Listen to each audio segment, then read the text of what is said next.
once it started to sink in the amount of time that it's going to take me to grow my hair back, I was like, Lord, why did I do this? Why did I do this? I'm a long hair girl.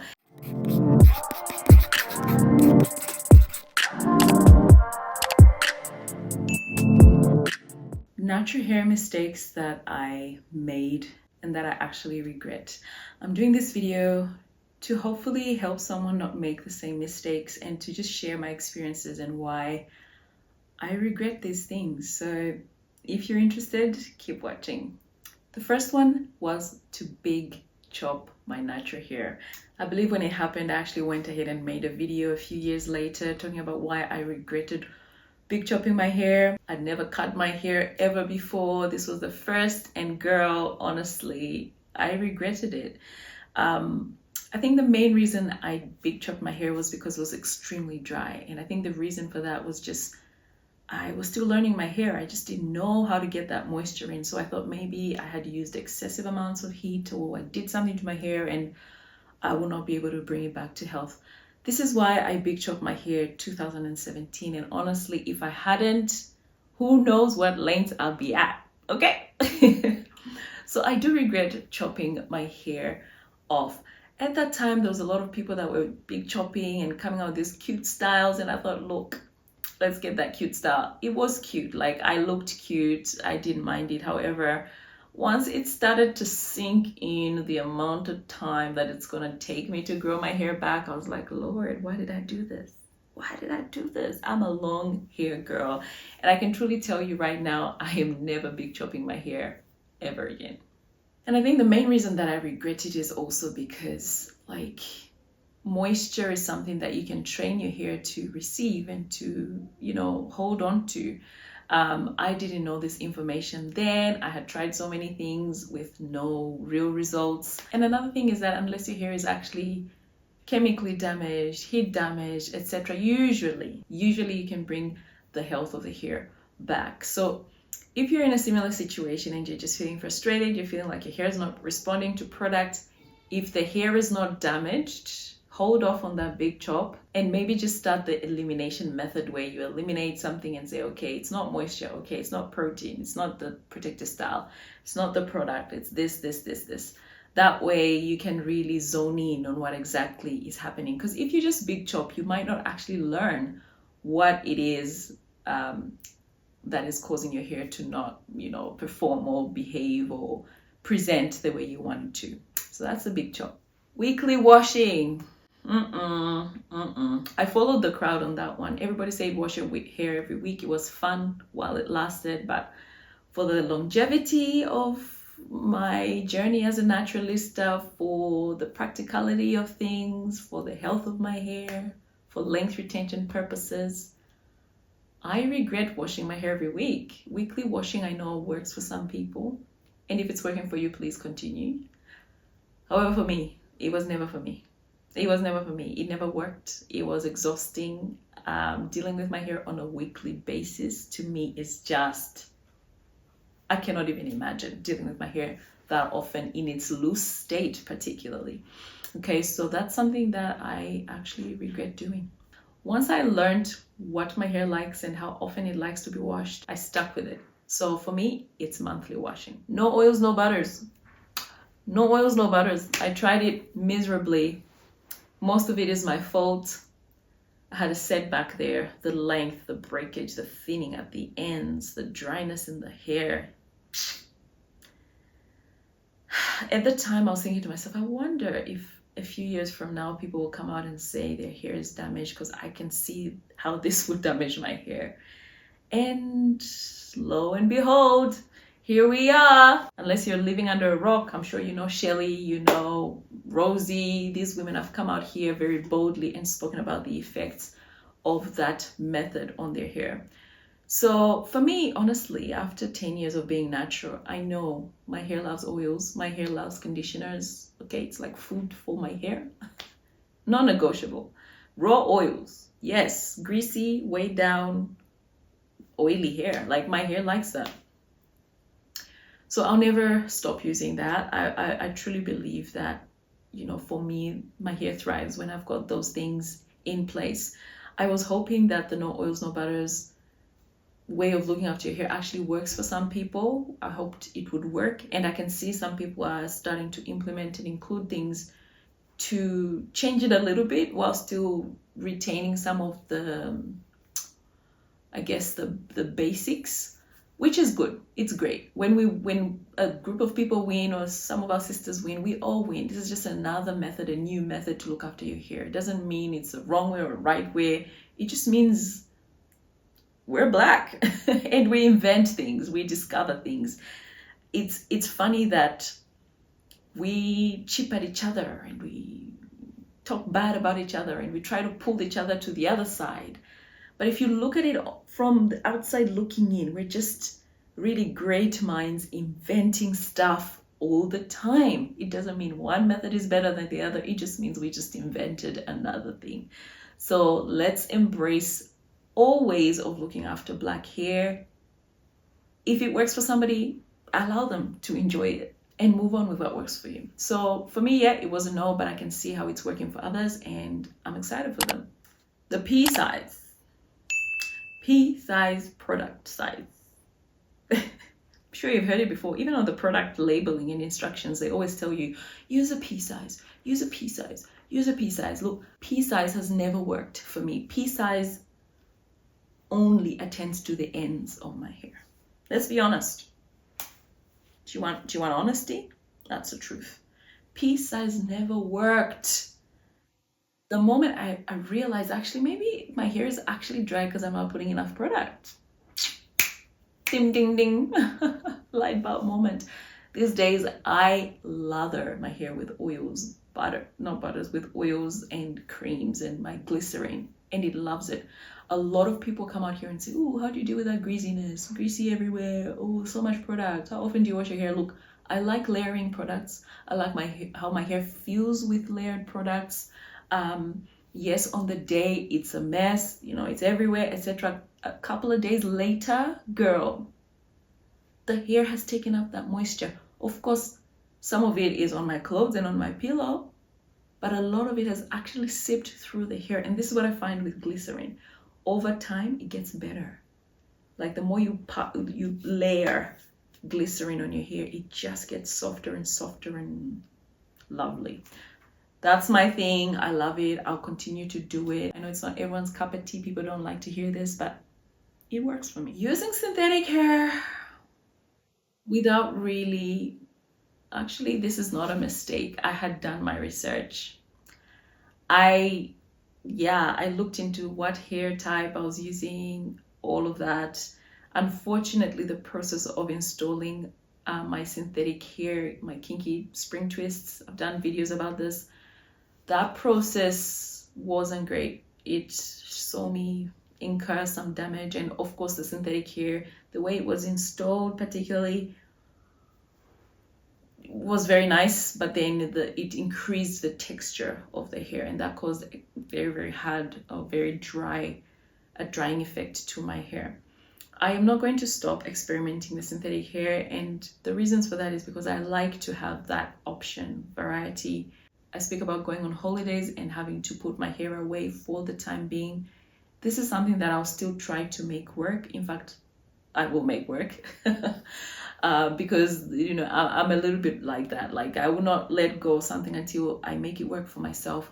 However, at that particular point, I regretted having installed those twists because they did set me back after having such a beautiful year of just success with my hair, particularly with the moisture. Okay, so before you use synthetic hair, make sure you watch some of my videos about this because I share some gems, including exactly what hair you should be using if you like kinky hair to avoid dryness and brittleness. Okay, when I first went natural, I did not educate myself enough before I started implementing things and including things and buying things. So I mean, not that there was a lot of places to be educated from. I mean, it was just YouTube, right?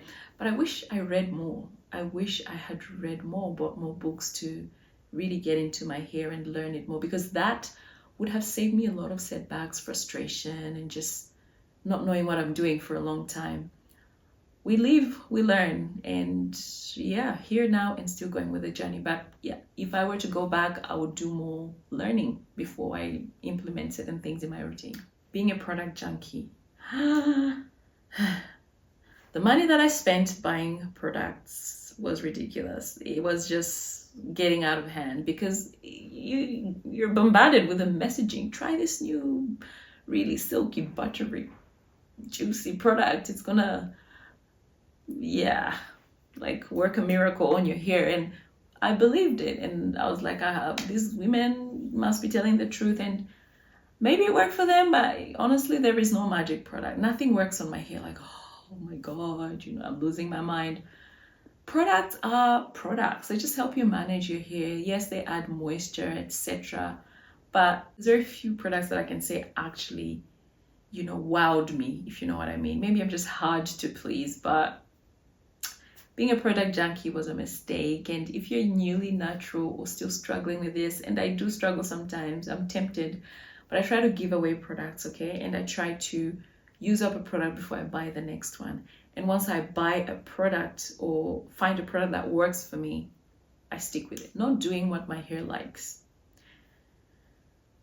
I guess because so-and-so said this works for her, I tried it.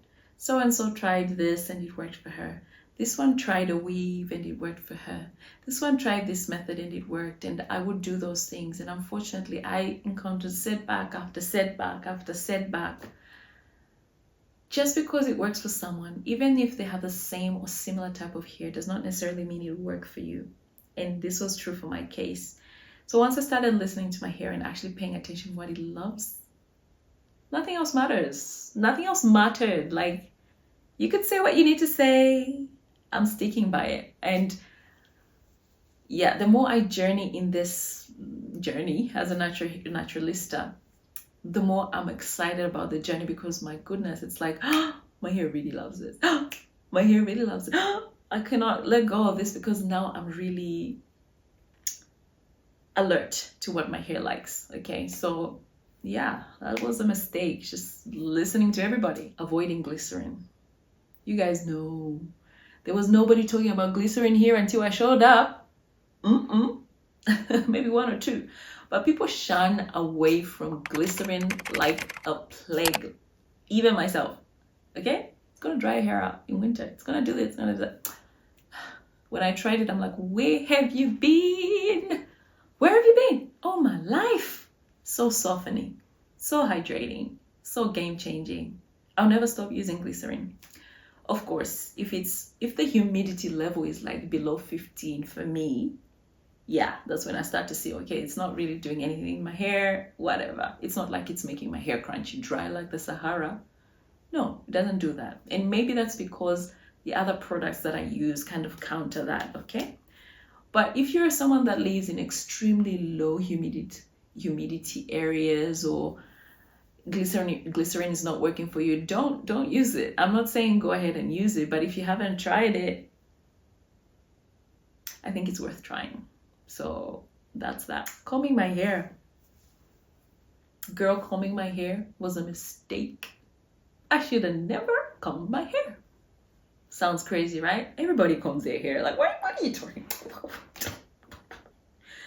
Combing my hair has just kept me in a loop of breakage and no length retention, a plateau. My hair does not like combs.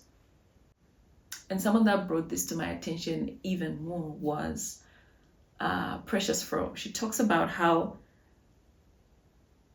unrealistic it is to expect a comb to untangle a tangle, right? A tangle that's like this. A comb does not have the skill or the ability to untangle a knot. It's just not logical. You actually need your fingers to pull out the hair and separate the shed hair from the hairs that are still intact. When she said this, I was like, light bulb moment. Makes sense. Each time we're like, ooh, this brush works so well. Look, it's just effectively ripping through your hair. I know this is not for everyone, but for me, it's the truth. And a lot of people that I know that have got long hair do not use combs. Naturally High, Green Beauty, I believe, Natural Academia, you know, Indigenous Strands. Yeah, don't fight with me. The evidence is there. Heat. Girl, heat. I used to blow dry my hair and even flatten my hair, flat iron my hair way back in the day. In recent years, actually, I used to blow my hair out, etc. I thought, oh, yeah, it's just blow drying, girl. When I started paying attention to it, like each time I blow dry my hair, set back. Same thing with a comb. Each time I comb my hair, set back. All right? Heat and my hair do not mix. My hair was constantly tangled. My hair constantly had single strand knots. My hair was dry. I had split ends. I had to keep trimming my hair. Each time I use heat, I have to trim my hair. It's almost guaranteed because there'll be split ends in there. Like, my goodness, where'd you come from? So heat and type 4 kinky hair, for me, I would say stay away. If it's working for you, it's working, but I'm just putting it out there. Last, but definitely not the least, has to be recycling my parts.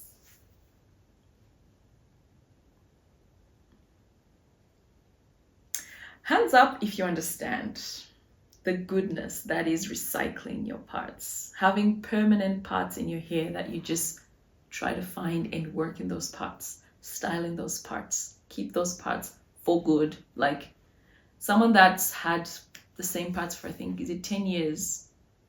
Yeah. Naturally Nika, I think. She's had them forever. Her hair is so thick.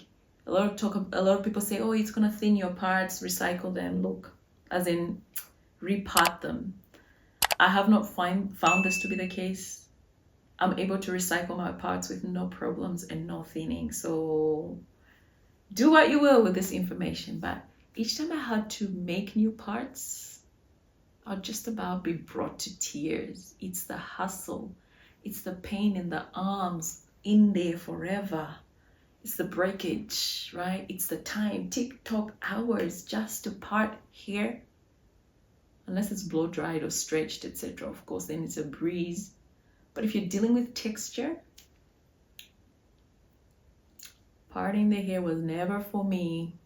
So these days I part it once and I leave it alone. Okay, if you need to clean the parts, like I go ahead and clean the parts sometimes just to redefine them, but I'm not making new parts. And this has really been a game changer for me. Ladies, let me know some of the mistakes that you've made that you regret and what you would tell to someone going natural or newly natural or just the community in general.